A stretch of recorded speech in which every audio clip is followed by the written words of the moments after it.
नमस्कार, मी पंजाब डक हवामान अभ्यासक मुक्काम पोस्ट कोगुळी धामणगाव तालुका शिलो जिल्हा परभणी। मी आज आहे 7 सप्टेंबर 2024 आणि आज श्रीचं आगमन झालं आहे आणि आजपासून खास करून शेतकऱ्यासाठी एक आनंदाची बातमी सांगणार आहे। कारण की आतापर्यंत पावसानं खूप म्हणजे नुकसान केलं।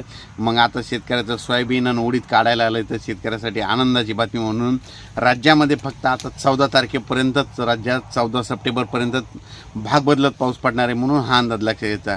त्याच्यानंतर 15 पासून राज्यातला पाऊस म्हणजे वरून राज्य विश्रांती घेणार आहे, रजा घेणार आहे म्हणून हा सर्व शेतकऱ्यांनी अंदाज लक्षात घ्यायचा।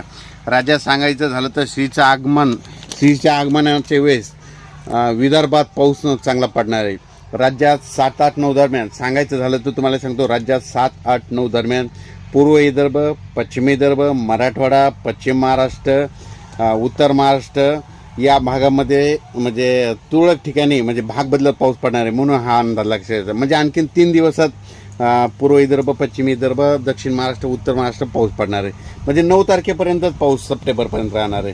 त्याच्यानंतर परत सांगू इच्छितो, पश्चिम महाराष्ट्रातल्या सर्व शेतकऱ्यांसाठी आनंदाची बातमी, कारण तिकडे आता कांद्याचे रोप टाकायचे।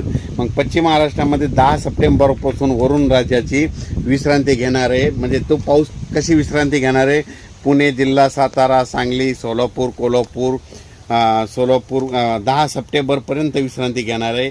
आणि फक्त स्थानिक वातावरण तयार होऊन फक्त दुपारनंतर ऊन पडल्यानंतर एखादा पाऊस होऊ शकतो, त्या जिल्ह्यात होऊ शकतो, तेवढं मात्र लक्षात द्यायचं। पण पश्चिम महाराष्ट्रात आणि सातारा, सांगली, कोल्हापूर, पुणे या भागात मात्र 10 तारखेच्या नंतर विश्रांती घेणार आहे म्हणून ही त्यांच्यासाठी आनंदाची बातमी। त्याच्यानंतर 14च्या नंतर तर एकदम पश्चिम महाराष्ट्र कडक ऊनच पडेल म्हणून हे देखील लक्षात घ्यायचं। त्याच्यानंतर 8 सप्टेंबर ते 14 सप्टेंबर अमरावती, अकोला, नागपूर, बुलढाणा, यवतमाळ, वाशिम, हिंगोली, जालना, परभणी, बीड, संभाजीनगर, जळगावपर्यंत या जिल्ह्यात दररोज म्हणजे 8 ते 14 सप्टेंबर दरम्यान दररोज भाग बदलत जोराचा पाऊस दुपारच्या नंतर पडणार आणि रात्रीपर्यंत भाग बदलत पडणार म्हणून हा अंदाज लक्षात घ्यायचा। त्याच्यानंतर परत एक सांगू इच्छितो, 12, 13, 14च्या दरम्यान म्हणजे 12, 13, 14च्या दरम्यान अमरावती जिल्हा, अकोला जिल्हा, बुलढाणा, यवतमाळ, वाशिम, परभणी, जालना, संभाजीनगर, जळगाव म्हणजे 12 ते 14च्या दरम्यान जोराचा पाऊस पडणार आहे। म्हणजे ह्या जिल्ह्यामध्ये म्हणजे अमरावतीपासून परत एकदा सांगतो, 12 ते 14च्या दरम्यान अमरावती, अकोला, बुलढाणा, यवतमाळ, वाशिम, परभणी, जालना, संभाजीनगर आणि जळगाव इथपर्यंत काय होणार आहे, जोराचा पाऊस पडणार आहे, भाग बदलत पडणार आहे म्हणून हा अंदाज लक्षात घ्यायचा।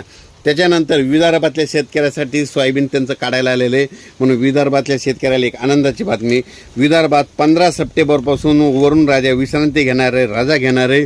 ज्यांचं सोयाबीन काढणीस आलेलं आहे तुम्ही काढायचं आणि लगेच दुसऱ्या दिवशी हडकल्याच्या नंतर तुम्ही तुमची ओळख घ्यायची म्हणून हे लक्षात द्यायचं। पश्चिम महाराष्ट्रामध्ये 10 सप्टेंबरपासून वरून राजा विश्रांती घेणार आहे म्हणून त्यांच्यासाठी आनंदाची बातमी।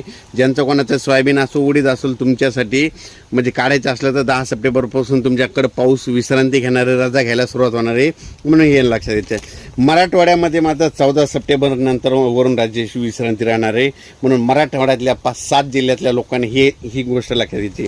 13, 14, 15च्या दरम्यान आता राहिलं उत्तर महाराष्ट्र, नाशिक, धुळे, जळगाव म्हणजे 13, 14, 15च्या दरम्यान नाशिक, धुळे, जळगावकडे जोराचा पाऊस पडणार आहे म्हणून त्या नाशिक भागातल्या शेतकऱ्यांनी हे देखील अंदाज लक्षात घ्यायचा। 15च्या नंतर तुमच्या तिकडे देखील वरून राजा विश्रांती घेणार आहे म्हणून हे अंदाज लक्षात घ्यायचा। सांगायचं झालं तर सर्व शेतकऱ्यांना सांगू इच्छितो, राज्यात पाऊस फक्त आता हे म्हणजे आज 7, 8 आणि 9 म्हणजे ह्या 3 दिवसात भाग बदलत पडणार आहे म्हणजे हे अंदाज लक्षात घ्यायचा। पण काही भागामध्ये 10च्या नंतर विश्रांती घेईन, काही भागामध्ये 14च्या नंतर विश्रांती घेणार आहे म्हणून हा अंदाज लक्षात घ्यायचा। अचानक वातावरणात बदल झाला तर लगेच एक मेसेज दिला जाईल। पण राज्यामध्ये सर्व शेतकऱ्याला सांगू इच्छितो, 15 सप्टेंबर नंतर राज्यात वरून राज्य विश्रांती घेणार आहे। ज्यांचं सोयाबीन काढायचं आला असं तर त्यांनी काढून घ्यावे।